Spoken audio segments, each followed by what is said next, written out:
जय श्री श्रीमन नारायण। कल हम लोगों ने देखा कि भगवान श्री राम देवी सीता और लक्ष्मण को साथ ले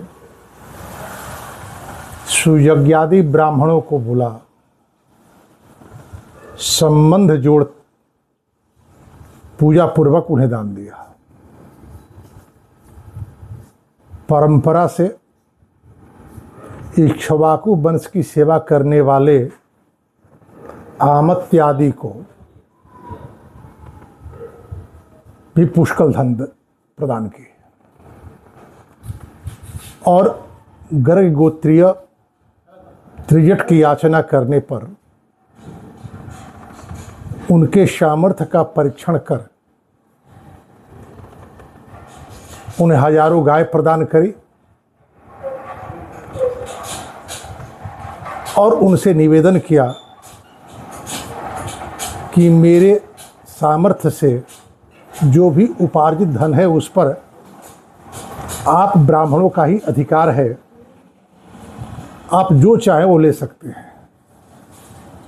इस प्रकार दान आदि के कार्य से निवृत्त हो दत्त्वा तु सह वैदेह्या ब्राह्मणेभ्यो धनम बहु जगमतु पितरं द्रष्टुम सीताया सह राघवौ। राम और लक्ष्मण सीता को साथ ले वन गमन के उद्देश्य से महाराज दशरथ की आज्ञा लेने के लिए चले। पैदल जा रहे हैं। दो सेवक उनके सारे आयुधों को लेकर जा रहे हैं। अयोध्या नगर के जितने भी सामंत हैं तथा प्रसाद दह्यर्माणि विमान शिखराणि च अभिरुह्य जन श्रीमान उदासीनो व्यलोकयत। अपने अपने घर के शिखर पर चढ़कर उदासीनता के साथ उन तीनों को अपलक देख रहे हैं। यह एक ऐसा परिवर्तन हुआ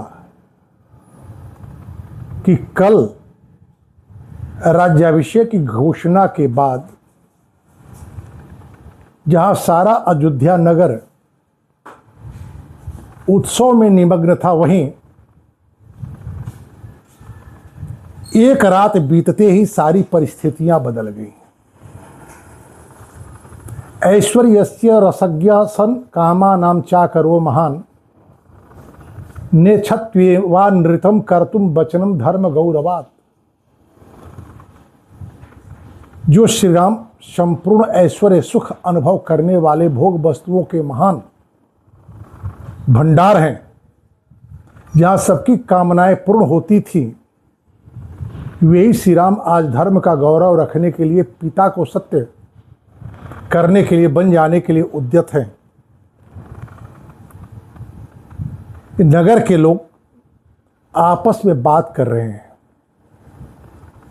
अद्य नूनम दशरथ शत्वमाविश्य भाषते ना ही राजा प्रियम पुत्रम विवासा इतुमर्हति।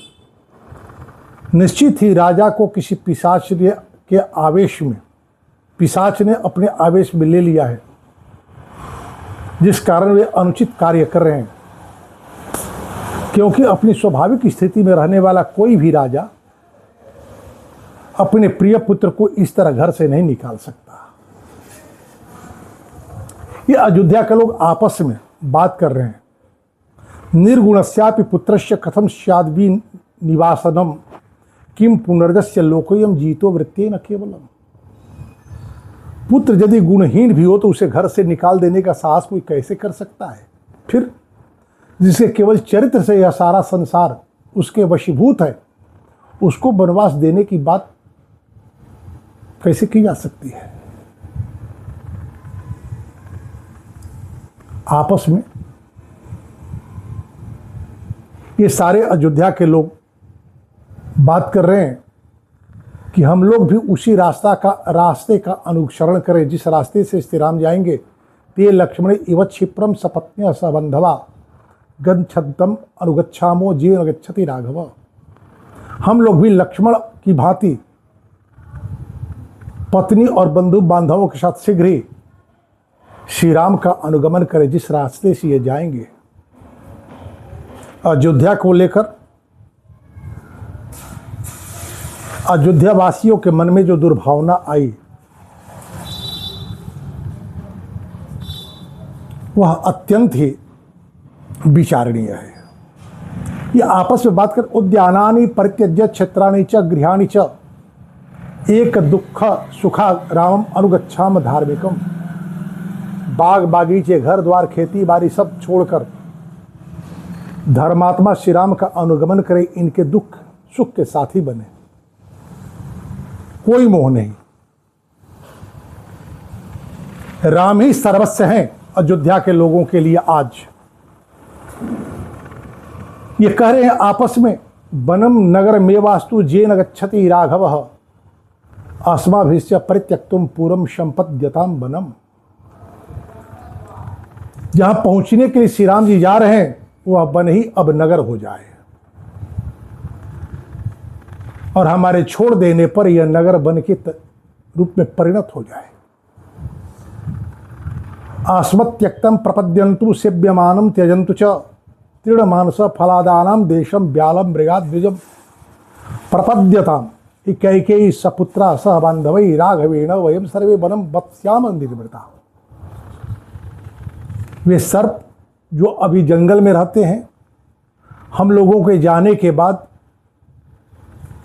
उस जंगल को छोड़कर, जिस अयोध्या को हम लोग छोड़कर जा रहे हैं, इस अयोध्या में आकर के अपना निवास बना लें। मांस भक्षी हिंसक जीव जंतु ये सब अयोध्या में आकर रहने लगे और उस दशा में अपने पुत्र भरत के साथ, अपने परिकरों के साथ कैकेयी अपने अधिकार में कर ले। हम सब लोग वन में श्री रघुनाथ जी के साथ बड़े ही आनंद के साथ रह लेंगे। इस अयोध्या के प्रति कोई मोह नहीं। भगवान श्री राम अयोध्या के इन लोगों के मुंह से भिन्न भिन्न प्रकार की बातें सुन रहे हैं, परंतु उनके विचार में किसी प्रकार का परिवर्तन नहीं हो रहा, कोई प्रभाव नहीं, कोई विकार नहीं। वे अपनी गति से जा रहे हैं। विनयशील पुरुष उस राजभवन में प्रवेश करते हैं। सुमंत्र जी उन्हें देखते हैं, दुखी होकर खड़े हो जाते हैं। जाते हैं महाराज दशरथ के पास, विजय सूचक आशीर्वचन देते हुए महाराज के अभ्युदय की कामना करते हैं। फिर भय से व्याकुल होकर कहते अयम च पुरुष व्याघ्रो द्वार तिष्ठति ते सुतः ब्राह्मणेभ्यो धर्म दत्वा शरवम चैवोपजीविनाम। हे महाराज, आपके पुत्र सत्य पराक्रमी पुरुष सिंह श्री राम ब्राह्मण और आश्रित सेवकों को अपना सारा धन देकर द्वार पर खड़े हैं। आपका कल्याण हो, ये अपने सूर्योदय से मिलकर आपसे विदा लेकर इसी समय बन जाना चाहते हैं, आपका दर्शन चाहते हैं। आज्ञा हो तो यहाँ आकर आपका दर्शन करें। हे राजन, अब ये विशाल वन में चले जाएंगे, अतः किरणों से युक्त सूर्य की भांति समस्त राजोचित गुण से संपन्न श्री राम को आप भी जी भर कर देख लें। सुमंत्र के इन वाक्यों को सुनकर महाराज दशरथ सुमंत्र से कहते हैं, सुमंत्र आनय में दारान में केचित यह माम का दारई परिवृता सर्वै द्रष्टु इच्छामि राघवम। मेरी सारी पत्नियों को बुलाओ सुमंत्र, मैं चाहता हूं कि अपनी सारी पत्नियों के साथ राम को देखूं।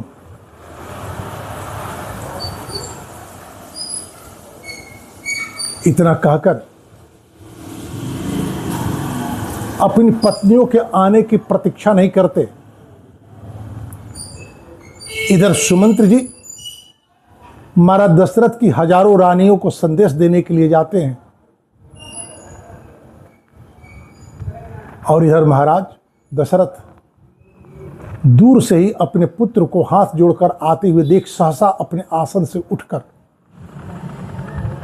खड़े होते हैं। तब तक स्त्रियां आ जाती हैं।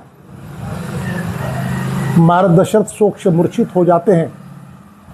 सोभी दुद्राव वेगेन रामम दृष्ट्वा विषामपति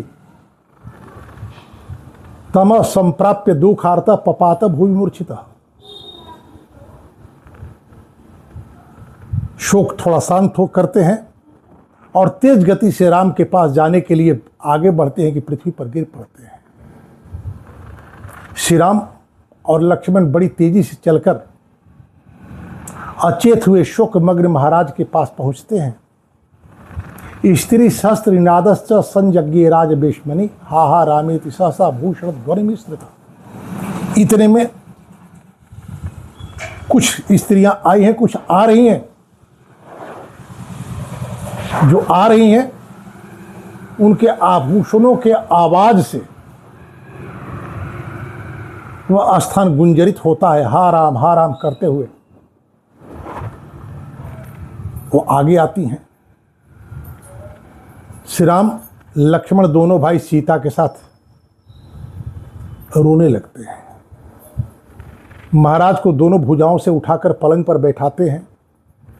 शोक सागर में डूबे हुए महाराज दशरथ 2 घड़ी तक मूर्छित रहते हैं। 2 घड़ी के बाद इनकी चेतना आती है। श्री राम के साथ अनायास उनके दोनों हाथ जुड़ जाते हैं।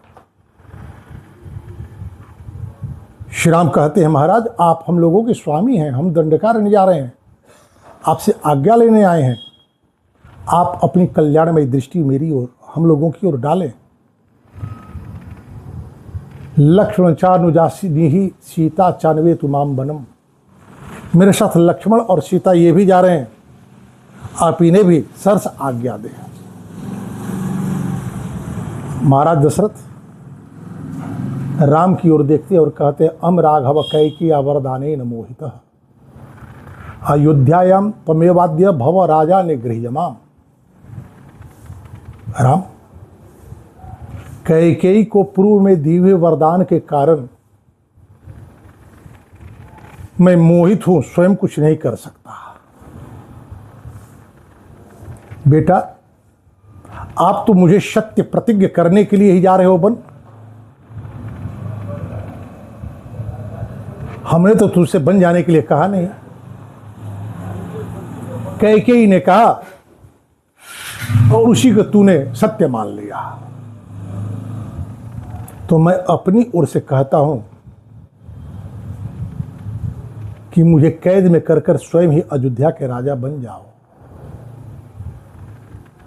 महाराज दशरथ के ऐसे कहने पर बातचीत करने में कुशल धर्मश्रेष्ठ श्री राम ने दोनों हाथ जोड़कर पिता से कहा, भवान वर्ष सहस्राय पृथिव्या नृपते पति अहम त्वरण्य वत्स्यामि न मे राज्यस्य कांक्षिता। आप हजारों वर्ष तक पृथ्वी के शासक बने रहे, अधिपति बने रहे। मैं वन में ही निवास करूंगा, मुझे राज्य लेने की इच्छा नहीं है। नो 5 वर्षाणि वनवासे विहृत्य पुनः पादौ गृहीष्यामि प्रतिज्ञान्ते नराधिपः। हे राजन, हे नरेश्वर, 14 वर्षों तक वन में घूम कर आपके प्रतिज्ञा पूरी करने के बाद आपके चरणों में शीश नवाऊंगा। महाराज दशरथ एक तो सत्य के बंधन में बंधे हुए थे, दूसरे एकांत में कैकेयी उन्हें श्री राम को वन में तुरंत भेजने के लिए बाध्य कर रही थी।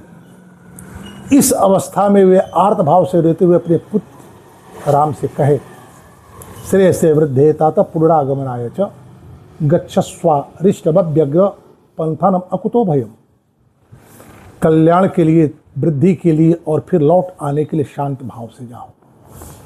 तुम्हारा मार्ग विघ्न बाधाओं से रहित निर्भय हो। बेटा, तुम सत्य स्वरूप हो, धर्म स्वरूप हो। तुम्हारे विचार को पलटना संभव नहीं है, परंतु एक रात और रह जाओ। सिर्फ एक रात के लिए सर्वथा अपनी यात्रा रोक दो। केवल एक दिन भी तुम्हें देखने का सुख में उठा सकूं।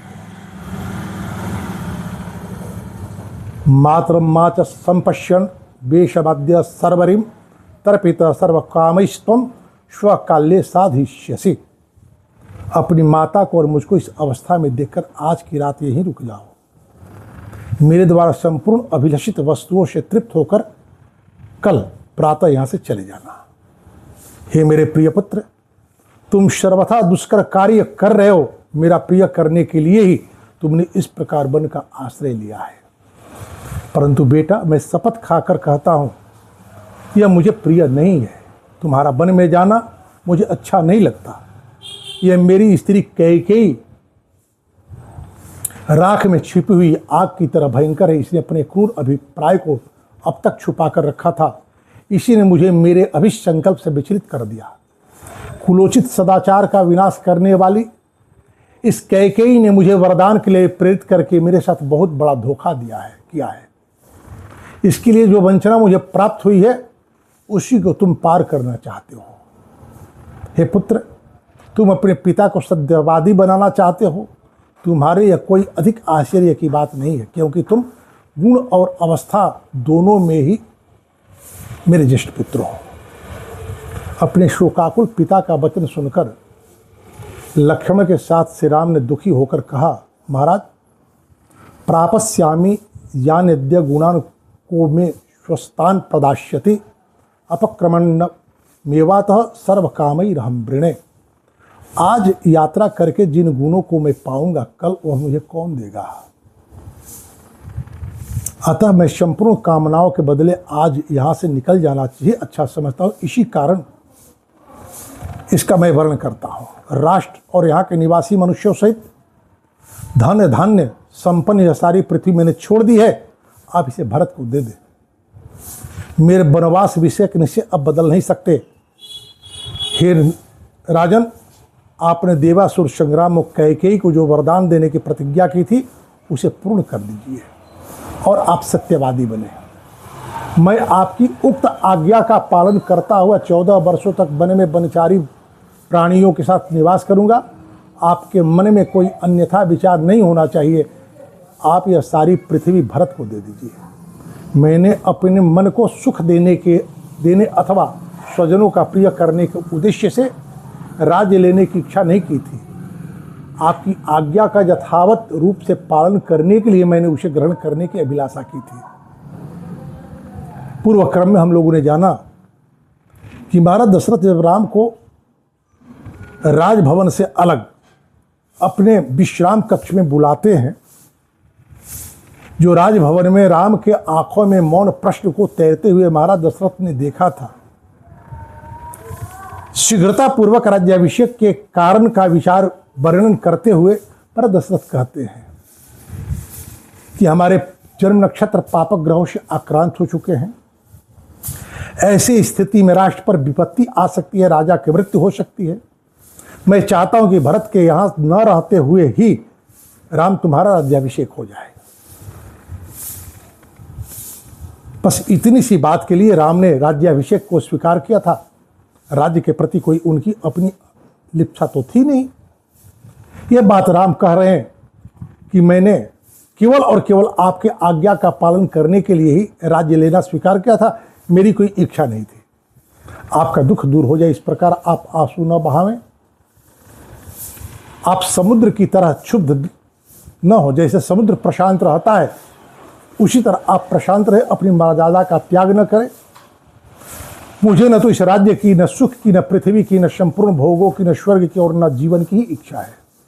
हे पुरुष शिरोमणि, मेरे मन में यदि कोई इच्छा है तो यही कि आप सत्यवादी बने, आपका वचन मिथ्या न होने पावे। यह बात मैं आपके सामने सत्य और शुभ कर्मों का शपथ खाकर कहता हूँ। प्रभु, मैं एक क्षण भी नहीं ठहर सकता, अतः आप इस शोक को अपने भीतर ही दबा लें। मैं अपने निश्चय के विपरीत कुछ नहीं कर सकता। हे रघुनंदन, कैकेयी ने मुझसे याचना की थी, राम तुम वन को चले जाओ। मैंने वचन दिया था कि अवश्य जाऊंगा। उस सत्य का मुझे पालन करना है। भगवान राम जो कह रहे, महाराज दशरथ जो कह रहे हैं कि मैंने तो अपने मुंह से तुझे नहीं कहा कि बन जाओ। भगवान राम कहते हैं कि लेकिन माँ कैकेयी ने मुझसे यह याचना की है कि राम तुझे बन जाना है, और मैंने स्वीकार किया है, इसलिए तो मैं बन जाऊंगा। हे देव, बीच में हमें देखने या हमसे मिलने के लिए आप उत्कंठित नहीं होंगे। शांत भाव वाले मृगों से भरे हुए भांति भांति के पक्षियों के कलरव से गूंजते हुए उस वन में हम लोग बड़े आनंद से रहेंगे। पिता देवताओं के भी देवता माने गए हैं, अतः मैं देवता समझकर ही आपकी आज्ञा का पालन करूंगा। अब संताप छोड़ दे, 14 वर्ष बीतने के बाद आप मुझे आया हुआ देखेंगे, अर्थात आप क्षोभ का परित्याग कर दें। जो आपने राज्याभिषेक की घोषणा करते समय, घोषणा करने के बाद मुझे बुलाकर जो आपने कहा था कि पाप ग्रह से आपके जन्म नक्षत्र आक्रांत हैं, ऐसी स्थिति में आपकी मृत्यु भी हो सकती है, तो आप उसका उपचार करें ताकि आपकी मृत्यु न होने पाए। मैं आऊं तो आपसे मेरा पुनर्मिलन हो सके। हे निष्पाप राजन, आप मिथ्यावादी बनकर, आपको मिथ्यावादी बनाकर यदि मैं अक्षय राज्य, सब प्रकार का भोग, वसुधा का अधिकार, सीता का साहचर्य, किसी भी अभिलषित वस्तु को प्राप्त नहीं कर सकता, मेरी मात्र यही इच्छा है आपकी प्रतिज्ञा सत्य हो। श्री राम के ऐसा कहने पर पुत्र बिछो के संकट में पड़े हुए राजा दशरथ दुख और संताप से पीड़ित होकर उन्हें छाती से लगाए, अचेत होकर पृथ्वी पर गिर पड़े। उस समय उनका शरीर जड़ की भांति पड़ा था, कोई चेष्टा करने की स्थिति में वे नहीं थे। परंतु सुमंत्र आदि महाराज दशरथ का निर्णय पलट जाए, राम वन को न जाए, महाराज दशरथ को क्षोभ न हो, इसके लिए तो एकमात्र एक कैकेयी है। यदि वह अपने पूर्व के निर्णयों पर पुनर्विचार करे तभी संभव है। सुमंत्र जी सहसा खड़े होकर कहते हैं, मन में संताप लेकर, क्रोध से कांपते हुए, कैकेयी यस्यास्तव पतिस्त्यक्तो राजा दशरथ स्वयं भारता सर्वस्य जगत स्थावरस्य चरस्य च। देवी, जब तुमने संपूर्ण चराचर जगत के स्वामी स्वयं अपने पति महाराज दशरथ का ही त्याग कर दी, तो इस जगत में ऐसा कोई कुकर्म नहीं है जिसे तुम नहीं कर सकती हो। मैं तो समझता हूं कि तुम पति की हत्या करने वाली तो हो ही, अंततः कुलघातिनी भी हो। आगे क्या होता है इसकी चर्चा हम लोग कल देखेंगे। आज इसी के साथ वाणी को विराम। जय श्री राम नारायण।